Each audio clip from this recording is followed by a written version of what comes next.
Welcome to kitchen diaries. ಇವತ್ತು ಇನ್ನೊಂದು chicken ರೆಸಿಪಿಯೊಂದಿಗೆ ನಿಮ್ಮೊಂದಿಗೆ ಬಂದಿದ್ದೀನಿ.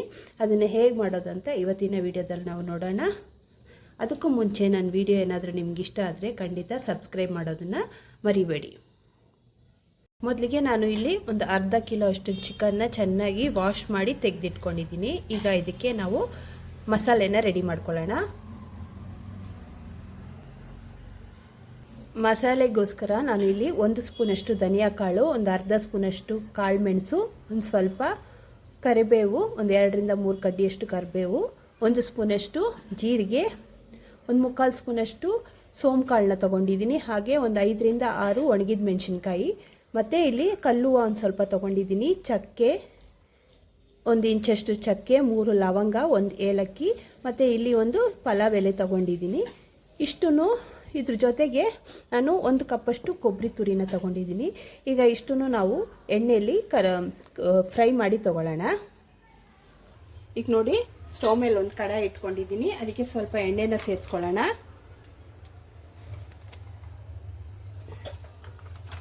ಎಣ್ಣೆ ಬಿಸಿ ಆದಮೇಲೆ ನಾನಿಲ್ಲಿ ಸ್ವಲ್ಪ ತೆಗೆದಿಟ್ಕೊಂಡಿದ್ದೀನಲ್ಲ ಸೋಂಪು ಕಾಳು, ಜೀರಿಗೆ, ಚಕ್ಕೆ, ಲವಂಗ ಎಲ್ಲನೂ ಸೇರಿಸ್ಕೊಂಡು ಡ್ರೈ ರೋಸ್ಟ್ ಮಾಡ್ಕೊಳ್ಳೋಣ. ಸ್ವಲ್ಪ ಗರಿ ಗರಿ ಆಗೋವರೆಗೂ ಚೆನ್ನಾಗಿ ಎಣ್ಣೆಯಲ್ಲಿ ಹುರ್ಕೋಬೇಕಾಗತ್ತೆ.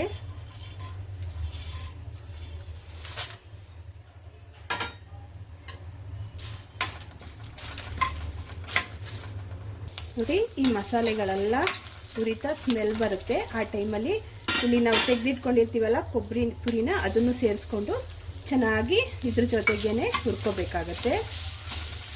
ಈ ಕೊಬ್ಬರಿ ತುರಿ ಎಲ್ಲ ಗರಿ ಗರಿ ಆಗಬೇಕು, ಅಲ್ಲಿವರೆಗೂ ಹುರ್ಕೋಬೇಕು. ಸ್ಟವ್ ಫ್ಲೇಮ್ನ ಲೋಯಲ್ಲಿ ಇಟ್ಕೊಂಡು ಮಾಡ್ಕೋಬೇಕು. ನಾವು ಇದನ್ನು ಸೀಯಿಸಬಾರ್ದು, ಕೊಬ್ಬರಿ ತುರಿ ಸೀದೋಗಬಾರ್ದು, ಸ್ವಲ್ಪ ಗರಿ ಗರಿ ಆಗಬೇಕು.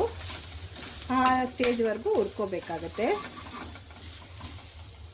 ನೋಡಿ, ಈಗ ಚೆನ್ನಾಗಿ ಫ್ರೈ ಆಗ್ತಿದೆ. ನೋಡಿ, ಈ ಟೈಮಲ್ಲಿ ನಾನು ಇಲ್ಲಿ ಸ್ವಲ್ಪ ಗೋಡಂಬಿನ ಸೇರಿಸ್ಕೊಳ್ತಾ ಇದ್ದೀನಿ. ಇದು ಆಪ್ಷನಲ್ಲು, ಬೇಕಾದರೆ ಸೇರಿಸ್ಕೊಳ್ಳಿ, ಇಲ್ಲ ಸ್ಕಿಪ್ ಮಾಡ್ಬೋದು. ಈಗ ನೋಡಿ, ಚೆನ್ನಾಗಿ ಫ್ರೈ ಆಗಿದೆ, ಕಾಣಿಸ್ತಿದೆಯಾ? ಚೆನ್ನಾಗಿ ಗರಿ ಗರಿ ಆಗಿದೆ. ನೋಡಿ, ಈ ಟೈಮಲ್ಲಿ ಸ್ಟವ್ ಫ್ಲೇಮ್ನ ಆಫ್ ಮಾಡಿಕೊಂಡು ಇದನ್ನು ಸ್ವಲ್ಪ ತಣ್ಣಗಾಗಕ್ಕೆ ಬಿಡೋಣ. ನೋಡಿ, ಇದನ್ನು ತಣ್ಣಗಾಗೋಕ್ಕೆ ಇಟ್ಟಿದ್ದೆ. ಈಗ ತಣ್ಣಗಾಗಿದೆ. ಈಗ ನಾನು ಇಲ್ಲೊಂದು ಮಿಕ್ಸಿ ಜಾರ್ ತಗೊಂಡು ಇದನ್ನೆಲ್ಲ ಹಾಕ್ಕೊಂಡು ಗ್ರೈಂಡ್ ಮಾಡ್ಕೊಂಡು ಬರೋಣ. ನೋಡಿ, ಈ ಥರ ನೈಸಾಗಿ ಗ್ರೈಂಡ್ ಮಾಡ್ಕೋಬೇಕಾಗತ್ತೆ. ಈಗ ನೋಡಿ, ಸ್ಟವ್ ಮೇಲೆ ಒಂದು ಬಾಣಲಿ ಇಟ್ಕೊಂಡಿದ್ದೀನಿ. ಇದಕ್ಕೆ 2 ಟೇಬಲ್ ಸ್ಪೂನಷ್ಟು ಎಣ್ಣೆನ ಸೇರಿಸ್ಕೊಳ್ಳೋಣ.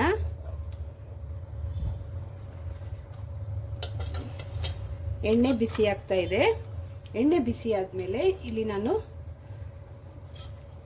ಸ್ವಲ್ಪ ಮಸಾಲೆ ಪದಾರ್ಥಗಳನ್ನ ತೊಗೊಂಡಿದ್ದೀನಿ. ಸ್ವಲ್ಪ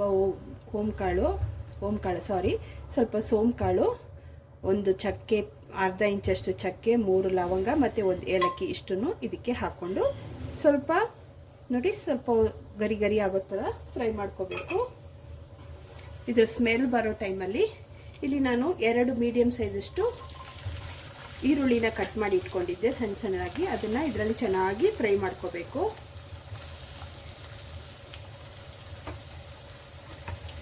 ಈರುಳ್ಳಿ ಚೆನ್ನಾಗಿ ಫ್ರೈ ಆಗಬೇಕು.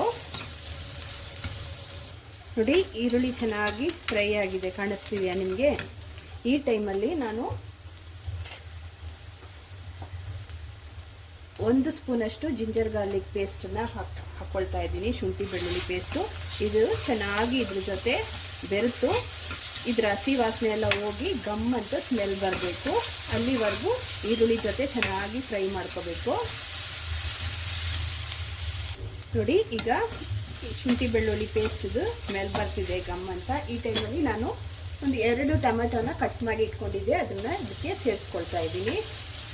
ಟೊಮೆಟೊ ಸೇರಿಸ್ಕೊಂಡ್ಮೇಲೆ ಚೆನ್ನಾಗಿ ಮಿಕ್ಸ್ ಮಾಡಿ ಟೊಮೆಟೊ ಮೆತ್ತಗಾಗೋವರೆಗೂ ಹುರ್ಕೋಬೇಕು. ಈಗ ನಾನು ಇದಕ್ಕೆ ಸ್ವಲ್ಪ ಅರಿಶಿನ ಪುಡಿ ಸೇರಿಸ್ಕೊಳ್ತಾ ಇದ್ದೀನಿ. ಹಾಗೆ ಸ್ವಲ್ಪ ಉಪ್ಪನ್ನು ಸೇರಿಸ್ಕೊಳ್ತಾ ಇದ್ದೀನಿ.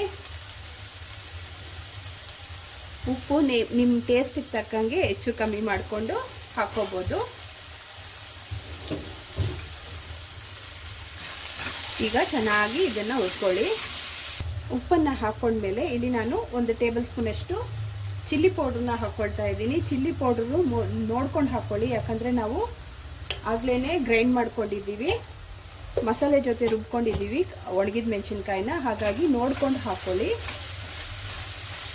ಈಗ ಟೊಮೆಟೊ ಇದೆಲ್ಲ ಹಾಕ್ಕೊಂಡು ಚೆನ್ನಾಗಿ ಹುರ್ಕೋಬೇಕು. ಈಗ ನೋಡಿ ಟೊಮೆಟೊ ಚೆನ್ನಾಗಿ ಮೆತ್ತಗಾಗಿದೆ. ಈ ಟೈಮಲ್ಲಿ ನಾವು ತೊಳೆದಿಟ್ಕೊಂಡಿರ್ತೀವಲ್ಲ ಚಿಕನ್ ಪೀಸ್ನ ಇದಕ್ಕೆ ಸೇರಿಸ್ಕೋಬೇಕು.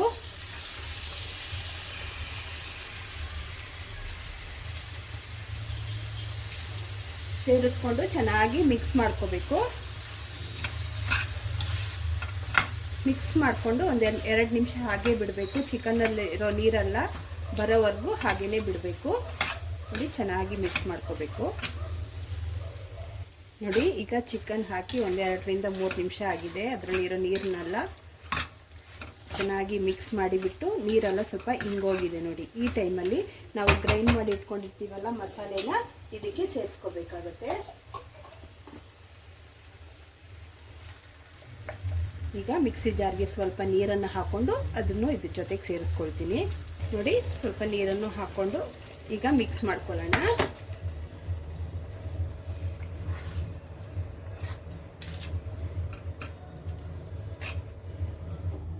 ಈಗ ಮಸಾಲೆನೆಲ್ಲ ಚೆನ್ನಾಗಿ ಮಿಕ್ಸ್ ಮಾಡಿ ನೀರು ಎಷ್ಟು ಬೇಕೋ ಅಷ್ಟು ನೋಡ್ಕೊಂಡು ಹಾಕ್ಕೊಂಡು ಇದನ್ನು ತಟ್ಟೆ ಕ್ಲೋಸ್ ಮಾಡಿ ಒಂದು 10 ರಿಂದ 15 ನಿಮಿಷ ಬೇಯೋದಕ್ಕೆ ಬಿಡೋಣ. ನೋಡಿ ಈಗ ತಟ್ಟೆ ಓಪನ್ ಮಾಡಿ ನೋಡಿದ್ದೀನಿ. ನೋಡಿ ಮಾಂಸ ಎಲ್ಲ ಗ್ರೇವಿ ಜೊತೆ ಚೆನ್ನಾಗಿ ಬೆರೆತು ಚೆನ್ನಾಗಿ ಬೆಂದಿದೆ ನೋಡಿ. ನನಗೆ ಈ ಕನ್ಸಿಸ್ಟೆನ್ಸಿ ಸಾಕು. ನಾನು ಅನ್ನಕ್ಕೆ ಯೂಸ್ ಮಾಡ್ತಾ ಇದ್ದೀನಿ, ಹಾಗಾಗಿ ಈ ಕನ್ಸಿಸ್ಟೆನ್ಸಿ ನನಗೆ ಸಾಕು. ನಿಮ್ಗೆ ಬೇಕಾದರೆ ಇನ್ನೊಂಚೂರು ನೀವು ಚಪಾತಿ ದೋಸೆಗೆ ಏನಾದರೂ ಮಾಡ್ಕೋಬೇಕಾದ್ರೆ ಇನ್ನೊಂದು ಸ್ವಲ್ಪ ಗಟ್ಟಿಯಾಗಿ ಮಾಡ್ಕೊಳ್ಳಿ. ಈಗ ನಾನು ಇದಕ್ಕೆ ಸ್ವಲ್ಪ ಕೊತ್ತಂಬರಿ ಸೊಪ್ಪನ್ನು ಸಣ್ಣದಾಗಿ ಕಟ್ ಮಾಡಿ ಇದಕ್ಕೆ ಹಾಕ್ಕೊಳ್ತಾ ಇದ್ದೀನಿ. ನಾನು ಸ್ಟವ್ ಫ್ಲೇಮ್ನ ಆಫ್ ಮಾಡಿ ಇದನ್ನು ಸರ್ವಿಂಗ್ ಬೌಲ್ಗೆ ಸರ್ವ್ ಮಾಡ್ಕೊಳ್ತೀನಿ. ಸರ್ವಿಂಗ್ ಬೌಲ್ಗೆ ಸರ್ವ್ ಮಾಡ್ಕೊಂಡಿದ್ದೀನಿ. ತುಂಬಾ ಟೇಸ್ಟಾಗಿದೆ ಇದು. ಈ ಸಾರು ಖಂಡಿತ ನೀವು ಒಂದ್ಸಲ ಮನೇಲಿ ಟ್ರೈ ಮಾಡಿ. ಇದು ಡಿಫ್ರೆಂಟ್ ಆಗಿರುತ್ತೆ. ಟ್ರೈ ಮಾಡಿಬಿಟ್ಟು ಹೇಗಿದೆ ಅಂತ ನನಗೆ ಕಮೆಂಟ್ ಮೂಲಕ ತಿಳಿಸಿ. ಇವತ್ತಿನ ರೆಸಿಪಿ ಏನಾದರೂ ನಿಮ್ಗೆ ಇಷ್ಟವಾದರೆ ಲೈಕ್ ಮಾಡಿ, ಶೇರ್ ಮಾಡಿ ಮತ್ತು ಸಬ್ಸ್ಕ್ರೈಬ್ ಮಾಡೋದನ್ನು ಖಂಡಿತ ಮರಿಬೇಡಿ.